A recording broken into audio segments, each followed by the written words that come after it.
हा आहे ना रात्रीच्या 12चा व्लॉग आहे, कारण की आज माझा बर्थडे असल्यामुळे ना परीच्या पप्पांनी मला सरप्राईज देण्यासाठी ना असा पेस्ट्री केक आणलेला होता आणि मस्तपैकी असं ते सजवून घेऊन आलेले होते. इथे मी पिल्लूला झोपवलं होतं, पण तो बरोबर केक आणल्याच्या नंतर उठून बसलेला होता, कारण की माझा बर्थडे असल्यामुळे रात्रीचा 12 वाजता तिच्या पप्पांनी मला सरप्राईज देण्यासाठी ना असा ना मस्तपैकी पेस्ट्री केक आणलेला होता.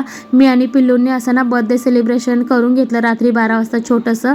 माझ्यासाठी खूप मोठं आहे की माझे नवरा माझ्यासाठी एवढं स्पेशल फील करवतोय माझ्यासाठी, म्हणून हे माझ्यासाठी खूप मौल्याचं आहे, गिफ्टपेक्षा खूप छान आहे. आणि त्याचबरोबर ना माझी मुलं माझ्यासोबत आहेत म्हणून मला खूप स्पेशल फील होतं असं माझ्यासाठी काहीतरी केल्याच्या नंतर. असं आम्ही मस्तपैकी ना रात्री 12 वाजता सेलिब्रेशन केलं. आणि आज ना दीप अमावस्या असल्यामुळे ना मी मुलांसाठी ना कणकेचे दिवे बनवलेले होते आणि तेच मुलांना ना असं कणकेच्या दिव्याने ओवाळायचं चाललं होतं.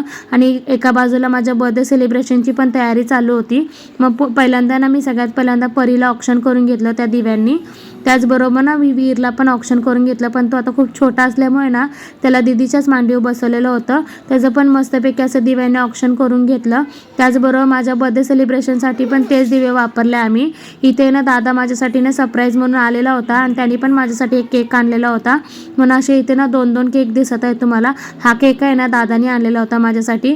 त्याचबरोबर ना आम्ही मग नंतर बर्थडे सेलिब्रेशन करून घ्यायला घेतलं. असं मस्तपैकी घरच्या घरी आम्ही ना बर्थडे सेलिब्रेशन करायचं चाललेलं होतं आमचं.